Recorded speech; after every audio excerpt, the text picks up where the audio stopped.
तो है ही सीरी। तो अब हम देखेंगे क्या, अब हम देखेंगे breathing and exchange of gases सिर्फ शॉर्ट नोट्स के फॉर्म में। तो बेसिकली ब्रीदिंग और रेस्पिरेशन जो ऑक्सीजन के साथ हमने देखी है प्लांट वाली, सेम एनिमल के अंदर भी माइटोकॉन्ड्रिया के अंदर होती है ईट के आखिरी तक। ईट जो बेसिकली करैब साइकिल वगैरह वो सब ठीक है, हिल्स रिएक्शन। और अपने अंदर यहाँ पे जो है बेसिकली ब्रीदिंग क्या होती है, ब्रीदिंग अंदर ऑक्सीजन से रिच एयर लेना और बाहर CO2 रिच एयर छोड़ना। और रेस्पिरेशन सिर्फ जो है बेसिकली वो ऑक्सीडेशन नहीं होता फूड का, रेस्पिरेशन इंटर्न ब्रीदिंग को मिला के ऑक्सीडेशन फूड का और जो है एक्सपिरेशन भी मिला के। तो एक बार दोबारा से देख लेते हैं कि किस, दोबारा से नहीं देखते हैं अब रेस्पिरेटरी ऑर्गन्स क्या क्या होते हैं। तो सबसे पहले स्पॉन्जिस, सीलेंट्रेट और जो है फ्लैट वर्म्स में प्लेनेरिया तक, सीलेंट्रेट में भी हमको पता होता है, स्पॉन्जिस भी, कि इनमें बॉडी स्ट्रक्चर के द्वारा होती है। फिर आते हैं इंसेक्ट, तो इंसेक्ट के अंदर ट्रैकियल ट्यूब्स। और अगर आपको कन्फ्यूजन हो रही हो ट्रैकियल ट्यूब बुक लंग बिल्कुल नहीं होते। बुक लंग एक अलग चीज़ है। बुक लंग स्पाइडर और स्कॉर्पियंस में पाई जाती है सिर्फ और सिर्फ। स्मॉल ओपनिंग होती है एब्डोमन में, ये यहाँ से ये होते हैं वो बुक लंग, तो do not worry about it now. तो इंसेक्ट में ट्रैकियल ट्यूब से होती है बेसिकली। और एक्वेटिक आर्थ्रोपोड हो गया, आर्थ्रोपोडा जो एक्वेटिक में रहते हैं, मोलस्का हो गया, और फिश होते हैं gills, simple as that. Mollusc यहाँ पे वो है मेन, मोलस्का में गिल्स से होता है। रेप्टाइल, बर्ड मैमल, लंग्स से। और अर्थवॉर्म में जो है मोस्ट क्यूटिकल उनकी स्किल के ऊपर जो क्यूटिकल होती है उस एक्वेटिक आर्ट का, मोलस्का एंड फिश। और एम्फीबियन बताना भूल गए थे ये सर, पर एम्फीबियन, रेप्टाइल, बर्ड मैमल, लंकर।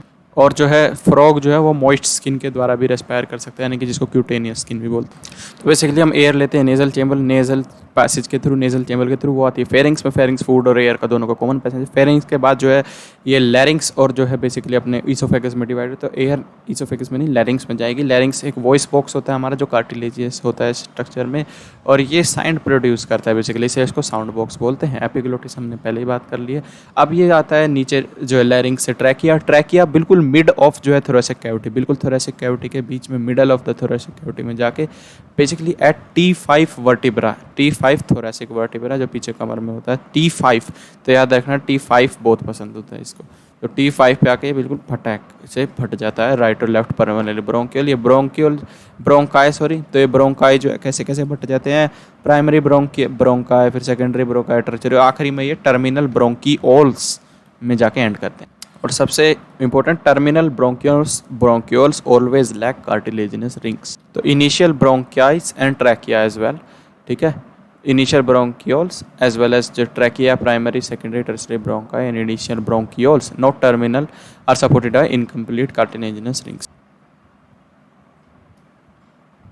हर टर्मिनल ब्रोंकी एल्वियोलाई में एंड करेगा।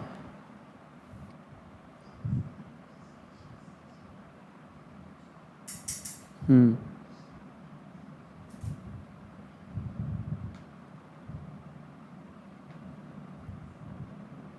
क्या ब्रोंकियल ट्री में भी जो टर्मिनल ब्रोंकिया है, टर्मिनल ब्रोंक्यूल्स।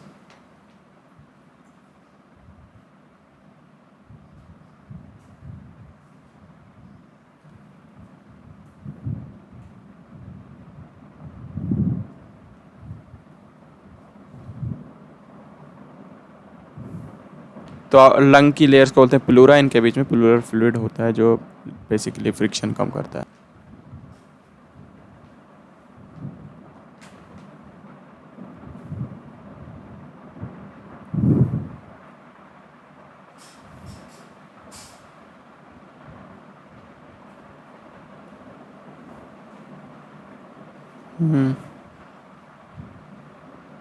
तो सबसे इंपॉर्टेंट है ह्यूमिडिफाई भी करता है जो कंडक्टिंग पाथवे, और जो अपना एक्सचेंज पाथवे है वो सिर्फ ऑक्सीजन एक्सचेंज।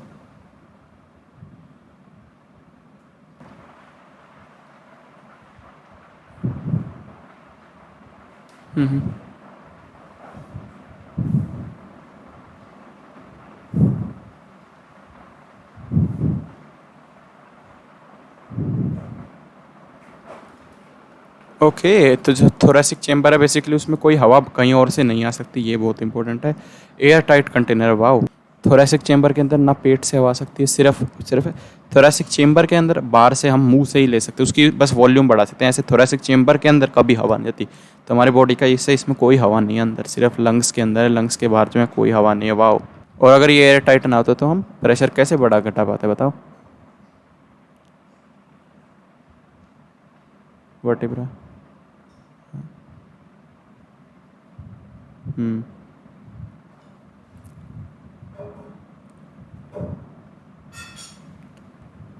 या वाह। हम्म।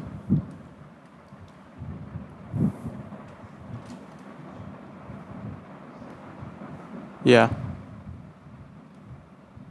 तो मेनली हम हवा कभी खींचते नहीं है, बस थोरेसिक वॉल्यूम को हम बढ़ा घटाते हैं, तो उसकी वजह से पल्मोनरी वॉल्यूम बढ़ती घटती रहती है।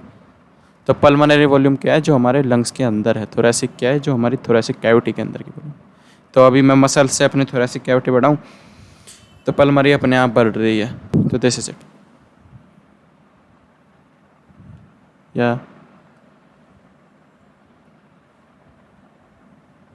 हम्म। या ब्लड थे। हम्म।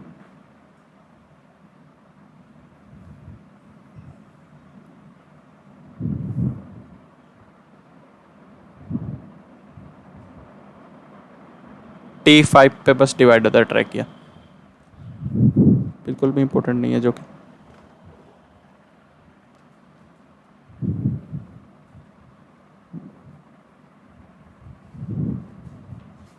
हम्म। बिल्कुल मिडल ऑफ थोरेसिक कैविटी। हम्म। इनके बीच में प्लूरल फ्लूइड जो फ्रिक्शन कम कर।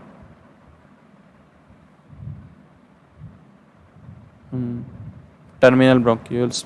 या बिल्कुल भी नहीं होगा।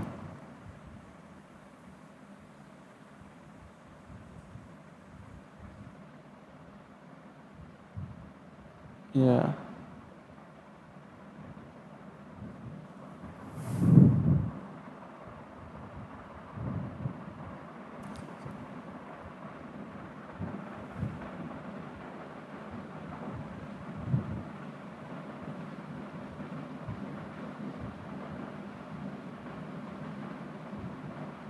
ओ।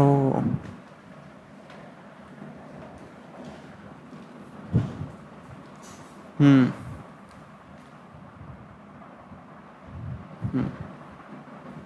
इंस्पिरेशन एक्टिव प्रोसेस होती है, एक्सपिरेशन बिल्कुल भी एक्टिव पैसिव होती है।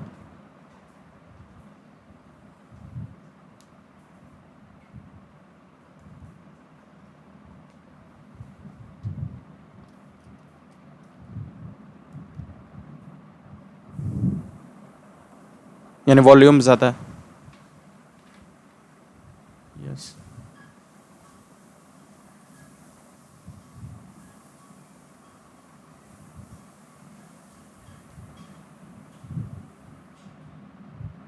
जो भी है तो लंग्स के अंदर के प्रेशर को हम क्या बोलेंगे, सोच के देखो। क्या थोरेसिक प्रेशर? नहीं, inter pulmonary, intra sorry with in intra pulmonary pressure. Wow. अगर इंट्रा पल्मोनरी प्रेशर कम है एटमॉस्फेरिक प्रेशर से, यानी वॉल्यूम ज़्यादा है यहाँ की एज कम्पेयर टू जो भी है, प्रेशर कम कर देंगे हम। तो वो प्रेशर अगर कम है तो बाहर से अंदर आ जाएगी यार, हाई टू लो। या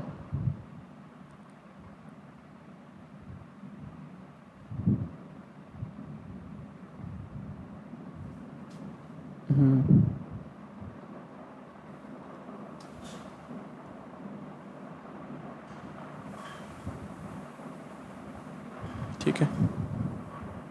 तो बेसिकली यहाँ रेस्पिरेशन की प्रोसेस समझा रहा है कि तो कैसे मैकेनिज्म कैसे होता है, मसल कौन कौन से होते हैं। तो इंस्पिरेशन में दो दो मेनली काम आती है, एक्सटर्नल इंटरकोस्टल मसल और जो है बेसिकली अपनी इंटरनल इंटरकोस्टल मसल। नहीं, इंटरनल एक्सटर्नल जो ये जो इंटरकोस्टल मसल है इनका, ये बिटवीन रिब्स होती है। तो ऐसे लेटरली वेक्टर ऊपर ऐसे 3D में ऊपर की तरफ जो है ऐसा वेक्टर हमेशा बनाएंगे। या तो ये चेस्ट को ऐसे बाहर की तरफ लेके जाएंगे, जैसे ऐसे नॉर्मल मेरी कम है चेस्ट, चेस्ट को ऐसे बाहर लाएंगी, या तो फिर ये अंदर लेके जाएंगी। ये बस ऐसे वेक्टोरियली ऐसे ऐसे डायगनली टाइप ये फोर्स लगा सकती हैं। ये कभी भी ऐसे सीधा ऐसे नहीं लगा सकती। तो इनकी ये बात है। तो एक्सटर्नल जो है इंटरकोस्टल मसल है, एक्सटर्नल तो एक्सटर्नल बाहर की तरफ लेके जाएंगी ये। तो रिब्स को जो है पुल अपवर्ड। तो इससे क्या होता है, थोरेसिक कैविटी इंक्रीज होती है, एक तरह से पल्मोनरी इंट्रा पल्मोनरी कैपेसिटी भी इंक्रीज होती है। और दूसरी जो जो हमारी मेन मसल होती है जो काम आती है, वो है हमारा डायाफ्राम। तो हम डायफ्राम को कॉन्ट्रैक्ट करते हैं। डायफ्राम जनरली ऐसे डोम शेप्ड होता है, रिलैक्स्ड उसमें ऐसे। पर डायफ्राम को जैसे ही कॉन्ट्रैक्ट करते हैं तो वो सीधा हो जाता है। इससे क्या होता है, जैसे ये अभी पहले इतनी थी पल्मोनरी कैविटी, जैसे डायफ्राम कॉन्ट्रैक्ट किया इतनी बड़ी हो गई। तो क्या वो प्रेशर जो है घट गया, तो इंट्रा जो है पल्मोनरी प्रेशर घट गया, तो मतलब बाहर से हवा अंदर आ जाएगी इसकी वजह से। तो दो EICM और अपना ये जो जो भी है डायफ्राम।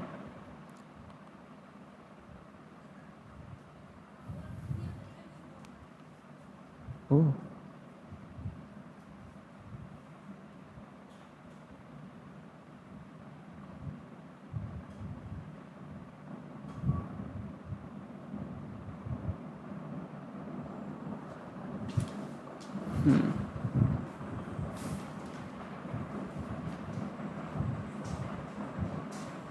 बिल्कुल, क्योंकि मसल कॉन्ट्रैक्ट हो रही हैं।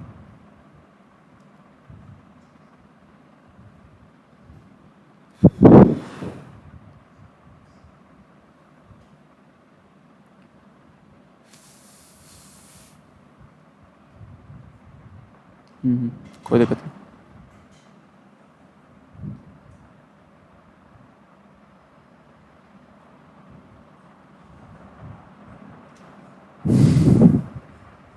अब एक्सपिरेशन देखते हैं, ठीक है। पैसिव प्रोसेस सबसे इंपॉर्टेंट या तो अब क्या हुआ, बेसिकली ये पैसिव प्रोसेस है। जैसे ही अपनी नॉर्मल बैक टू नॉर्मल आते हैं, तो अभी यहाँ का प्रेशर जो है एक तरह से कह सकते हैं बढ़ा हुआ है, उससे उससे बराबर ही है। पर जैसे इसकी वॉल्यूम कम होती रहेगी, तो इसका यहाँ का प्रेशर कम होता रहेगा। प्रेशर वॉल्यूम कम होती रहेगी उतनी ही हवा, वॉल्यूम कांस्टेंट है। ओ सॉरी, प्रेशर उतना ही है, बेसिकली हवा उतनी, पर वॉल्यूम कांस्टेंट कम होगी, तो प्रेशर बढ़ जाएगा जो है अपना गैस लो से। तो प्रेशर जैसे ही बढ़ जाएगा, तो यहाँ का प्रेशर बाहर से कम ज़्यादा हो गया एटमॉस्फेयर से, तो यह बाहर आएगी भाई हाई प्रेशर से लो प्रेशर। तो दिस इज इट। तो relaxation of diaphragm, relaxation of external intercostal muscle, ये एक पैसिव प्रोसेस। अगर इंटरनल कोस्टल मसल्स को लगा के हम पीछे खींचे खिंचा के ऐसे, तो वो होगा हमारा बेसिकली एक एक्टिव प्रोसेस, फोर्स्ड एक्सपिरेशन।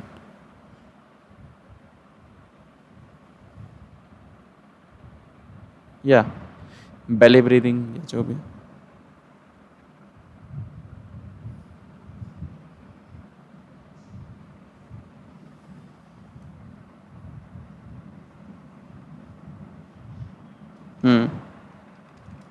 पढ़ चुके।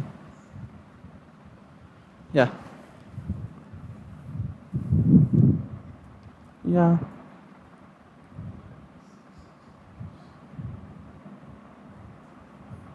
हम्म या बिल्कुल बिल्कुल, 12 से, जबकि करना चाहिए 4, छोड़ो 6 तक, तो हमको 12 से 16 याद रखना बस। 3 गुना, 4 गुना, 3 से 4 गुना ज़्यादा हम जो है जितनी लेनी चाहिए उसका 3 से 4 गुना ज़्यादा ले रहे हैं, शेट। बहुत इंपॉर्टेंट स्पायरोमीटर।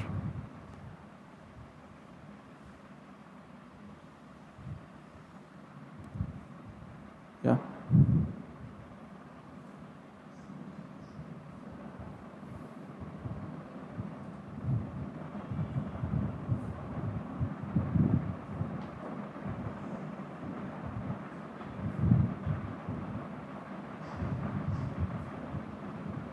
यस, जो हमारी एब्डोमिनल, इसकी एब्डोमन की हैं बेसिकली, वो लगाते हैं बिल्कुल, जिसको बेली ब्रीदिंग बोलते हैं, कि हम पेट को भी अंदर ले लें ताकि और जो है डायफ्राम को और ऊपर तक धकेला जा सके ऑर्गन्स के द्वारा। और जब बेली को और स्ट्रेच करते हैं, तो भाई बेसिकली थोरेसिक कैविटी को और जगह मिलती है नीचे आने के लिए, क्योंकि ऑर्गन आग पेट के जो पाउच बनता है उसमें आ जाते हैं। फोर्सफुल एक्सपिरेशन, तो हम abdominal as well as internal intercostal muscles, जैसा कि मैंने बताया वेक्टोरियल अंदर।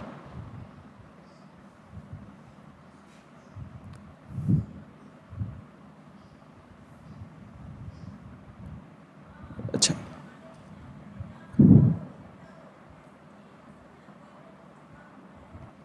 तो देखते हैं रेस्पिरेटरी वॉल्यूम। हम्म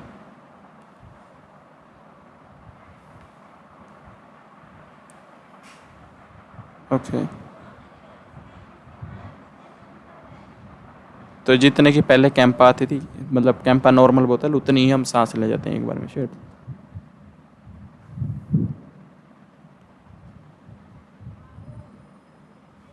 अच्छा, healthy man can inspire 2 ml/minute। तो 500 इंटू को मैं 60 से करूँगा, 6 5 जा 30, तो या या फिर छोड़ो ना, आप एनसीईआरटी में देखो क्या दियो, एक हेल्दी मैन जो इंस्पायर या एक्सपायर कर देता है अप्रोक्सीमेटली 6 से 8 लीटर जो है एयर पर मिनट। तो ये भी, और पर सेकंड जो है बेसिकली एक इंस्पिरेशन में नहीं कह सकते, sorry sorry sorry really sorry. तो यार ये जो है हम 12 से 6 लेते हैं, ठीक है, पर सेकंड नहीं है ये एक इंस्पिरेशन की। तो 500 इंटू 12 यानी कि 6 लीटर सिंपल, या फिर 12 से 16 लेते हैं, 16 इंटू 16 का 8, ठीक है। तो वाह, तो 8 लीटर। तो इस तरह से हम एक हेल्दी मैन की निकाल सकते हैं पर मिनट, बस हमको पता होना चाहिए। एक इंस्पिरेशन में टाइडल वॉल्यूम जो अपनी होती है, टाइडल वॉल्यूम जब हम टायर्ड हैं, टायर्ड हम नॉर्मल ब्रीथिंग कर रहे हैं भाई अपना आराम से, टायर्ड है तो 500 ml एक कैंपा की बोतल पीते हैं, टायर्ड है तो 600 से 800 ml पर मिनट।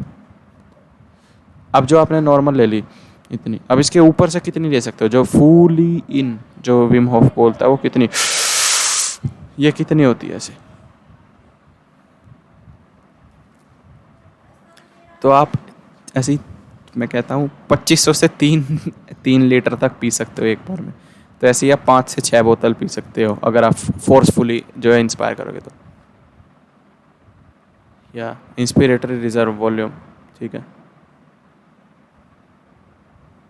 या तो अगर टाइडल वॉल्यूम के बाद हम जितनी एक्सपायर कर पा रहे हैं, अभी ये नहीं है कि हमने वो ले रखना ही नहीं। टाइडल वॉल्यूम है, मैंने छोड़ दिया टाइडल वॉल्यूम, अब ये टाइडल वॉल्यूम पड़ी, ठीक है कई। अब टाइडल वॉल्यूम के बाद मैं कितनी छोड़ सकता हूँ ये थी एवरेज, ये आती है 1/1100। तो बहुत इम्पोर्टेंट। या हम्म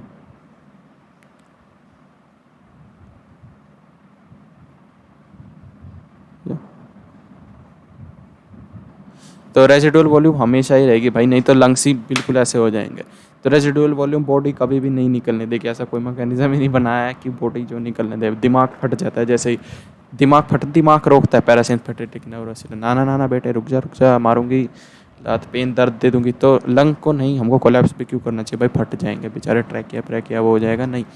तो ये अभी जितनी हमारी बेसिकली एक्सपेरेटरी रिजर्व वॉल्यूम थी उतनी ही, बल्कि उससे 100 ml भी ज़्यादा, 1100 से 1200 जो है हमको ये रहती है हमारी रिजिडुअल, कभी भी स्पायरोमीटर में नहीं हो सकती।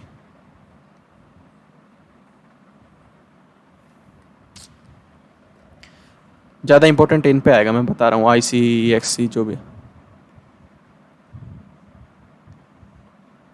तो इंस्पिरेट हम कितनी अंदर ले सकते हैं, ठीक है, टाइडल वॉल्यूम ले सकता हूँ, प्लस में जो है मैं अपनी जो इंस्पिरेटरी रिजर्व वॉल्यूम है उसको भी ले सकता हूँ। तो वो थी 2.5 लीटर और वो थी 500, 3 लीटर से लेके 3.5 लीटर। या 1100 या 1000। हाँ 1500 से 1600। फंक्शनल रेजिडुअल कैपेसिटी तो बताओ कितनी होगी। तो ये बेसिकली एक नॉर्मल उसमें फंक्शनल जो हम रेजिडुअल कैपेसिटी जब बिल्कुल छोड़ दिया, पर एक नॉर्मल लंग में कितनी है। हम तो टाइडल वो कर रहे हैं ना, टाइडल अभी मैं टाइडल पे हूँ, देखो मैंने सांस नहीं ले रहा, पर मेरे अंदर एक रिजर्व वॉल्यूम है जो कि फंक्शनल है, जो हमारा ऑक्सीजन कैरी आउट जिसके अंदर ऑक्सीजन है डिफ्यूज़ कर रही है। तो ये जो है फंक्शनल रिजर्व, ये ERV expiratory reserve volume plus जो है अपनी रिजर्व वॉल्यूम वो है। यस। हम्म या या वाइटल्स की आप भाई एक फोर्सफुल एक्सपीरियंस के बाद कितनी ले सकते हो। फुली इन, ये है वो असली फुली इन जो बिल्कुल छोड़ने के बाद लिया है आखिरी में। या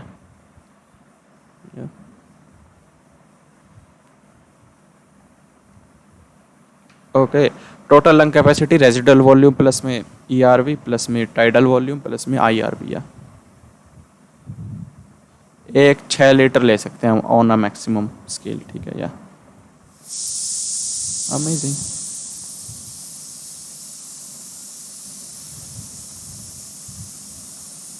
ओके देखो मैं इसका बताता हूँ, टोटल ये होती है 500, IRV होती है 2.5 लीटर, ERV होती है भाई अपनी 1000 से 1100, मान लो 1000 मान लिया। रेजिडुअल वॉल्यूम होती है 1100 से 1200। तो ये कितनी आ जाएगी।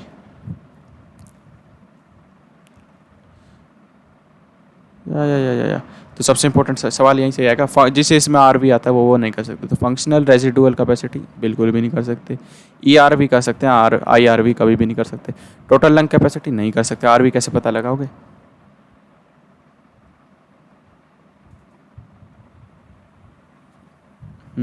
Total lung capacity. तो सवाल मेनली पता क्या आएगा, सवाल आएगा मेरे को लगता है ये वाइटल कैपेसिटी आप स्पायरोमीटर से नाप सकते हो, हाँ नाप सकते हैं। वाइटल कैपेसिटी वही है बिल्कुल फोर्सफुल के बाद आपकी वाइटलिटी कितनी है, कितनी वाइटल, कितने आप जो है वाइटल वैसे जीवन कितना दे सकते हो अपना का, तो ये होती है we are vital lung capacity या।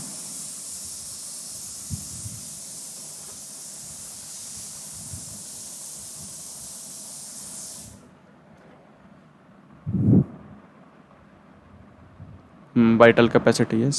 वाइटल कैपेसिटी कितनी होगी, टीवी यानी कि 500 प्लस में जो है आईआरवी 2500 और में जो है 1000, तो कितने हो गई 3.5 और 4 लीटर।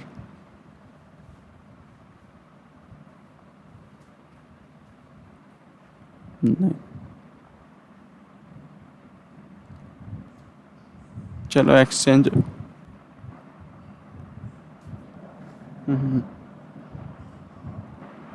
चलो हाँ हाँ।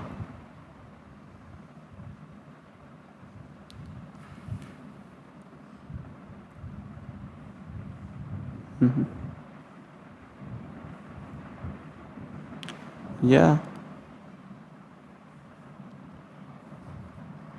ओके।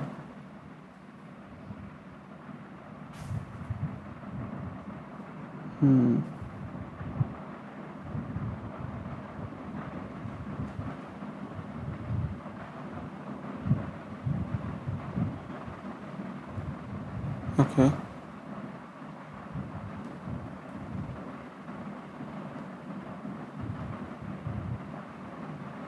हाँ हाँ हाँ।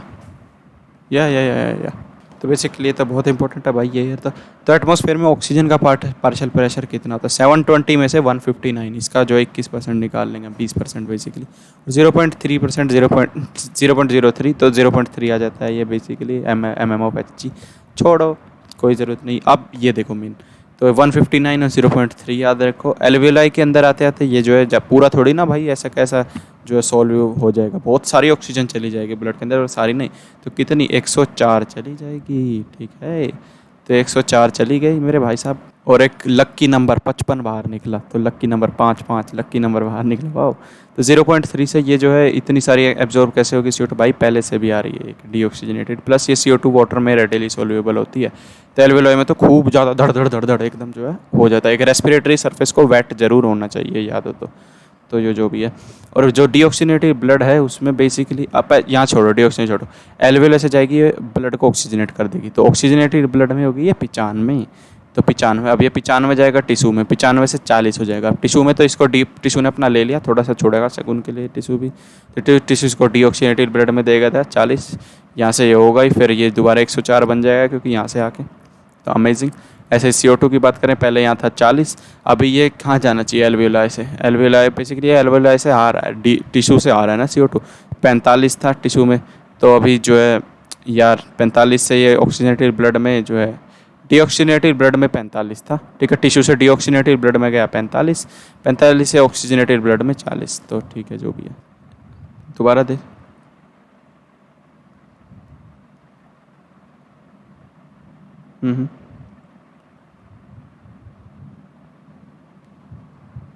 CO2 या यस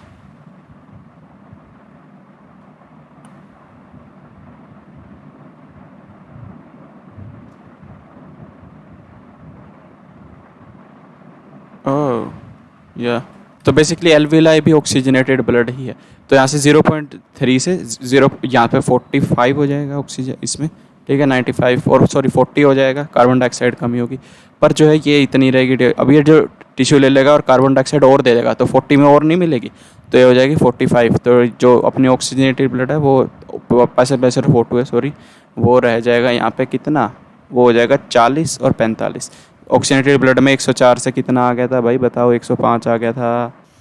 तो यहाँ पे लिख रहा है सिस्टेमिक आर्टरी में भी लिख रखा कि 95 है, इतनी करने की ज़रूरत नहीं है। ऑक्सीनेटेड ब्लड हाँ सिस्टेमिक आर्टरी में 95 सॉरी, एल्वियोलाई में 104 है।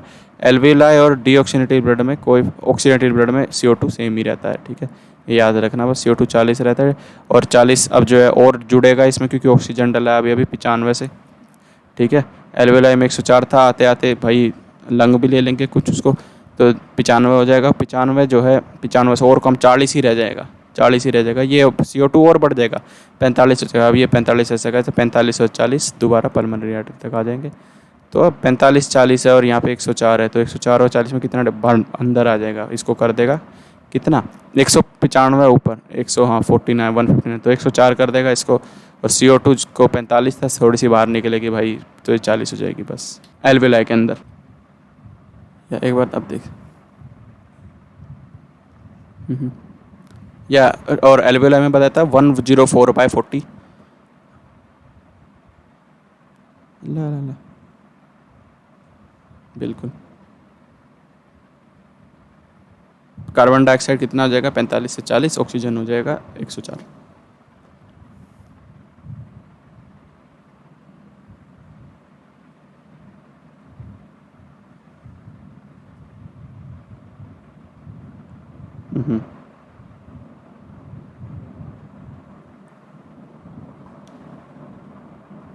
या बिल्कुल।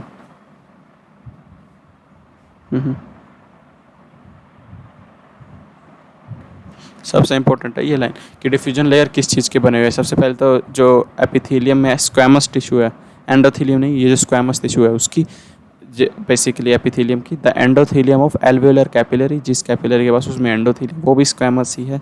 और जो है बेसमेंट सब्सटेंस इन दोनों के बीच में।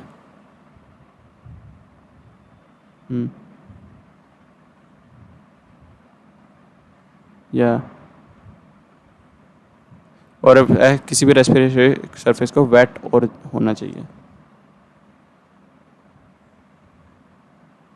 या और थिकनेस एल्वेओलाई इन तीनों की, क्योंकि सिर्फ स्क्वैमस और बेसमेंट सब्सटेंस है तो क्या ही हो गया।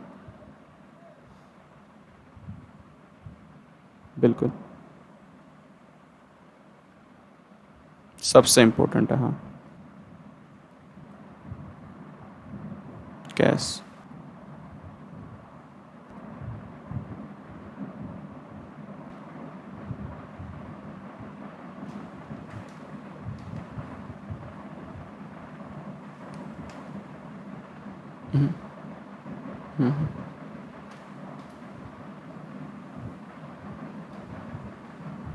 बिल्कुल बिल्कुल ठीक है। तो मैं कहूँगा एक बार दोबारा से करने से पहले ये मैं कहूँगा कि एक बार वो जो रेस्पिरेटरी वॉल्यूम्स हैं, बेसिकली पार्शियल प्रेशर से, सॉरी, उनको हम दोबारा लिख लेते हैं। सबसे पहले मैं कहूँगा कि एटमॉस्फेयर में ऑक्सीजन का कंसंट्रेशन मेरे को बता दीजिए, 159 होता है। ओके, अब एल्वेओलाई के अंदर ऑक्सीजन का वो कितना होता है, 104।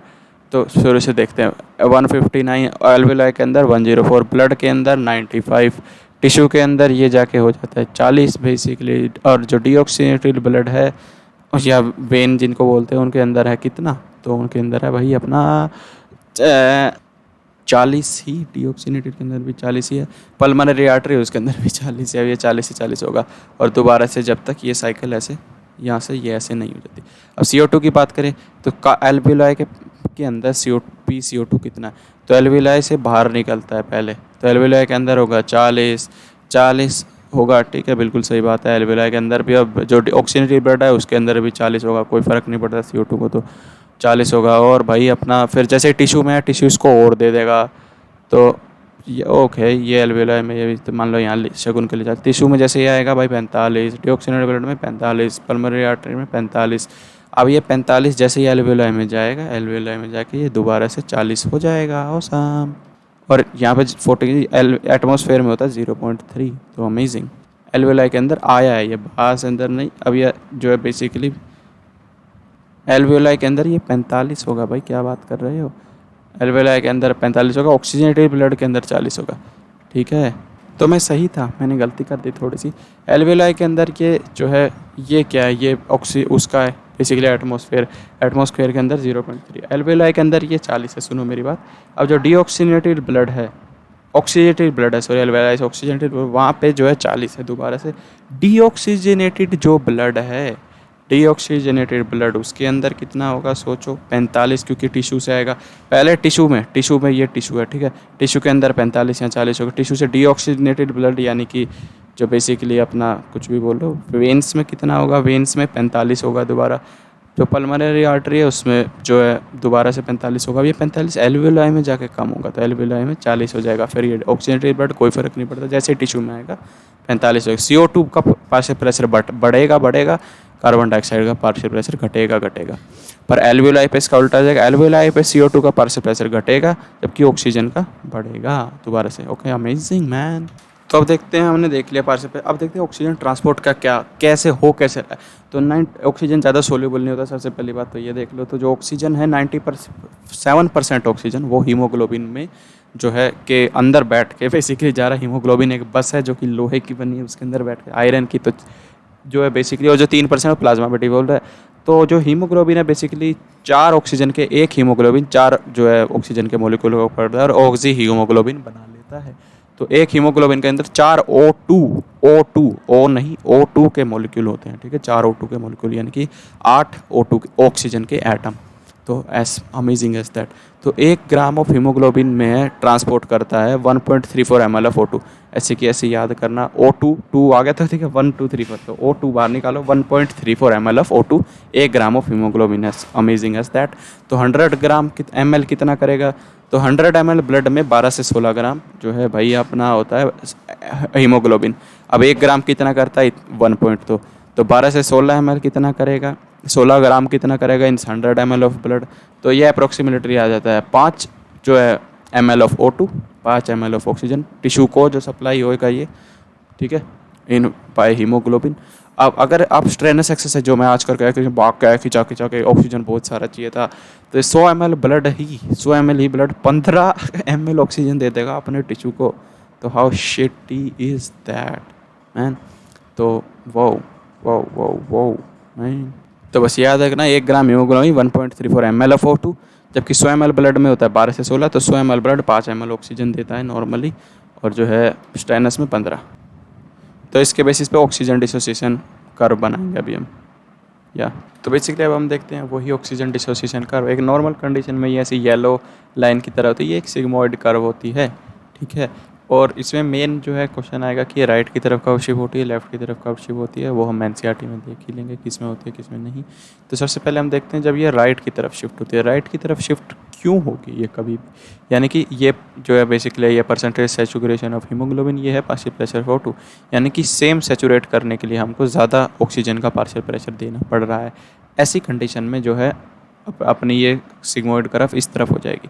तो ऐसा कब होगा, जब partial pressure of O2 air में ही कम है। तो भाई यार बिल्कुल हमको ज़्यादा चाहिए उस टाइम पे ऑक्सीजन बढ़ाने के लिए, तो CO2 का ज़्यादा है बेसिकली। अगर CO2 का ज़्यादा है तो ऑक्सीजन का अपने आप ही जो है ज़्यादा पार्शियल प्रेशर, बस इसमें मेन यही है कि पार्शियल प्रेशर ऑफ CO2 ज़्यादा होगा तो शिफ्ट टूवर्ड राइट होगा, क्योंकि CO2 ज़्यादा डिसोशिएट ईजिली कार्बो हीमोग्लोबिन बना लेता है।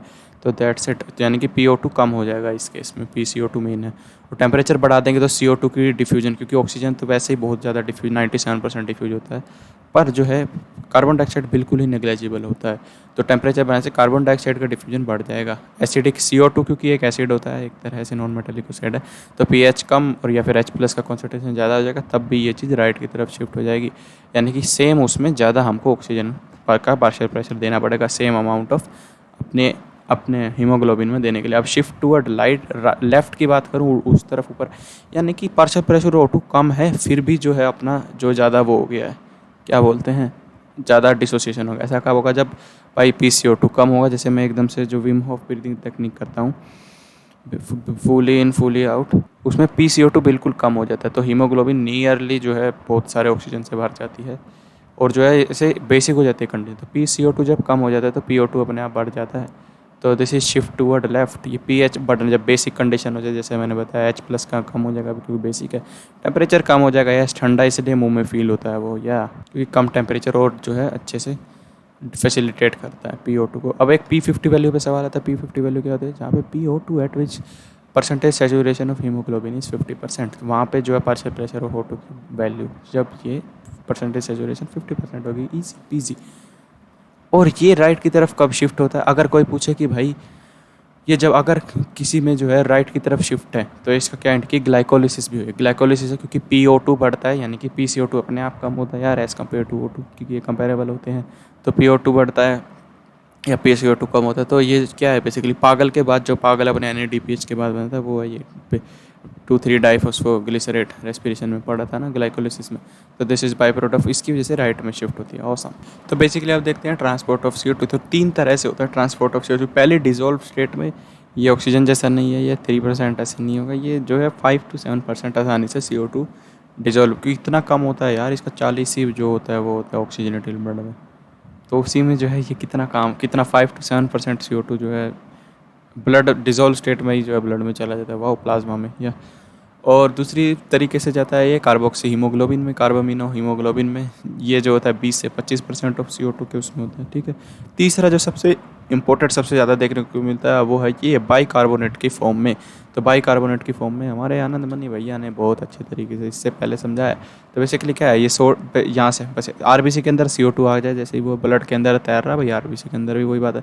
RBC के अंदर CO2, RBC पानी पिलाता है इसको, तो रूप में तू आइए मेरे पास, रुको तुम तो बहुत गरीब हो, तो इसको CO2 पिलाया जाएगा और CO2 को पानी पिलाया जाएगा, तो इसको एनहाइड्राइड किया जाएगा, बेसिकली हाइड्रेट किया जाएगा, हाइड्रेस दिया करा जाए, तो कार्बोनिल एनहाइड्रेस इसको दिया जाएगा।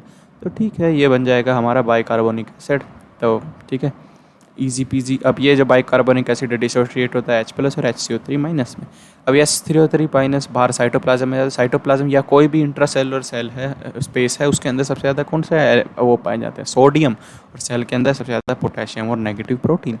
तो ये बाहर चला जाएगा बेसिकली हमारा HCO3-। ये बाहर जाके HCO3- बेसिकली सोडियम आयन के साथ जो है जुड़ जाएगा, या फिर क्या बोलते हैं इसको, सोडियम आयन के साथ बस केमिकल बना लेगा NaHCO3, सोडियम बाइकार्बोनेट। तो सोडियम बाइकार्बोनेट ऐसे कैसा इसमें रहेगा। पर क्या ये जो HCO3- RB से बाहर गया तो ये RBC तो एसिडिक हो जाएगा भाई, पॉजिटिव पॉजिटिव रह जाएगा RBC, ना भाई इतना पॉजिटिव हमें नहीं रहना, हमें हमारा नेगेटिव वापस दो। तो ये कहता है रुको, तो मेरी बात सुनो, तुम हैमबर्गर खाओ, तुम क्लोरीन लो, Cl लो, ठीक है। तो इसको बोलते हैं, इस फिनोमेना को क्लोराइड शिफ्ट या हैमबर्गर फिनोमेना। तो दिस वाज इट। तो बेसिकली आप देखते हैं हाल्डेन इफेक्ट क्या होता है। तो लंग्स के अंदर बेसिकली CO2 को बाहर क्यों निकलती है, तो the dissociation of CO2 in lung occur because high PO2, lung के अंदर PO2 आई होता है, CO2 कम होता है, तो भाई PCO2 बाहर निकल जाता है, सिंपल।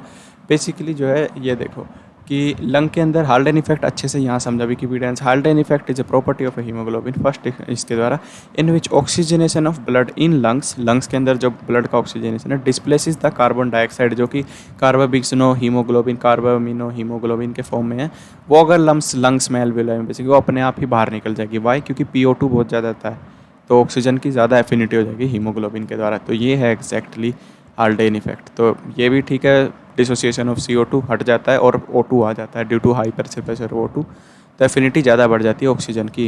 ये एक दोगला इंसान है ये, और हीमोग्लोबिन। दिस इफेक्ट को बोलते हैं Haldane effect. And Haldane effect की वजह से PCO2 कम हो रहा है, यानी कि ऑक्सीजन बढ़ रहा है, यानी कि हमारा विम होफ हो रहा है, यानी कि लेफ्ट तरफ में हो रहा है विम होफ मेथड। तो every 100 ml deoxygenated blood transport 4 ml of CO2 to lungs या कैलो एनवायरनमेंट में। या या या हम्म या ऑक्सीजन तो 5 ml देता था ना भाई टिश्यू को, टू द टिश्यू।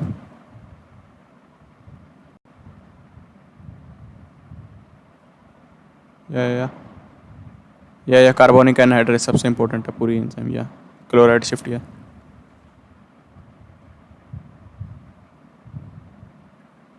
बस इतना और याद है, बोहर इफेक्ट किसी बच्चे ने पूछा तो इसने कहा बोहर इफेक्ट राइट शिफ्ट हो जाता है, तो ओके। तो बेसिकली टिश्यू के अंदर क्या होता है, टिश्यू के अंदर PCO2 बहुत ज़्यादा होता है, PCO2 बहुत ज़्यादा टिश्यू के आसपास, पर PO2 कम हो जाता है, ब्लड में 40 ही रह जाता है भाई। तो और PCO2 बाहर आ रहा है, तो बेसिकली ऑक्सीजन का कंसंट्रेशन ब्लड में ज़्यादा बढ़ रहा है टिश्यूज़ के पास। तो टिश्यू के पास बेसिकली ऑक्सीजन को फेंक दिया जाएगा, बाकी यहाँ से ऑक्सीजन हमको कार्बन डाइऑक्साइड की एफिनिटी होगी, मैं दोगला हूँ हीमोग्लोबिन, अब मैं CO2 को अपने अंदर बिठा लूँगा, तेरे को छोड़ के टिश्यू में रह जा तू, मैं CO2 को बिठा के चलता हूँ भाग।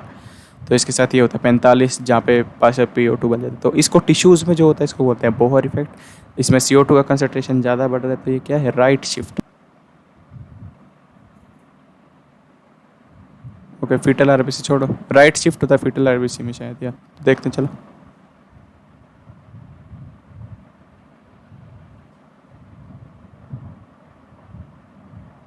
ओके, पॉन्स में, और जो है मॉडरेट करता है पॉन्स, जो है पॉन्स का रेस्पिरेशन या लंग्स वगैरह पे रिदम बनाने में रेस्पिरेशन की कोई भी जो है डायरेक्ट कंट्रोल नहीं है। इसका जो रिदम सेंटर है अपना, ये मेडुला है, इस पे है अपना जो है न्यूमोसेक्टिक टैक्टिक सेंटर का पॉन्स में, उस पे कंट्रोल है इसका, moderate the function of respiratory rhythm से। बेसिकली एक इसके मेडुला के कंधे पे रख के चला रहा है, बंदूक यही चला रहा है, मेन रेगुलेट यही कर रहा है, moderate the function of respiratory rhythm centre. ठीक है, पर हो किसके द्वारा रहा है, मेनली मेडुला ब्रेन स्टेम में। अच्छा, ये न्यूमोटैक्सिक सेंटर से क्या होता है, neurosynergy centre can reduce the duration of inspiration and thereby alter the, जो है ये बेसिकली अगर आप तेज़ भाग रहे हो CO2 ब्लड में जाते तो तेज़ हो जाएगा इंस्पिरेशन का रेट। ठीक है।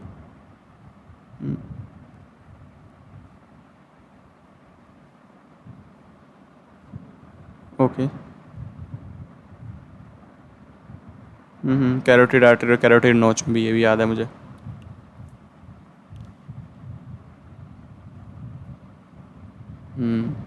बिल्कुल बिल्कुल। CO2 बढ़ता है तो जो है बेसिकली ये होता है, CO2 या एसिडिक कंडीशन बेसिकली बढ़ती है तो अपना सिंपली रेस्पिरेटरी रिदम सेंटर का रोल आ जाता है भाई रेगुलेशन में। बिल्कुल। तो सबसे इंपॉर्टेंट सवाल यही है, क्या ऑक्सीजन का कोई रोल होता है इन रेगुलेशन ऑफ ब्रीदिंग? नहीं। अगर मैं ऑक्सीजन को ज़्यादा कर रहा हूँ अपनी बॉडी में तो बॉडी कुछ नहीं, बॉडी बस देखेगी ऑक्सीजन नहीं है जब तक, ठीक है पड़े रहने दो। जब जैसे ही कम होगा CO2 बढ़ेगी, एकदम बॉडी हाफ जाएगी, एड्रेनलिन जो है किडनी से ही वो हो जाएगा, सांस लो सांस लो।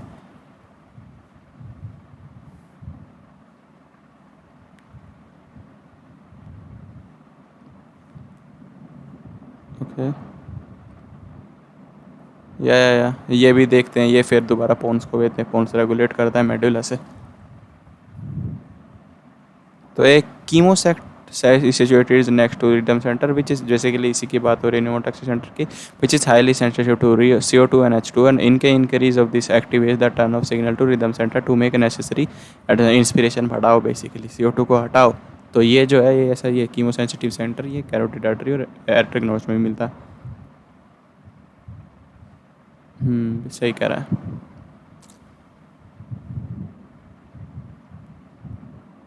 या अच्छा,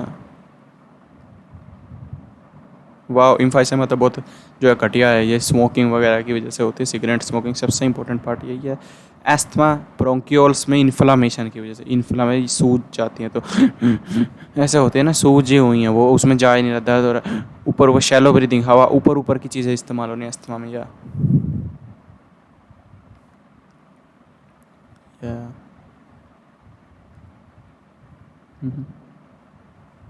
या फाइब्रोसिस हो जाती है, सिलिकोसिस और फाइब्रोसिस। ओके।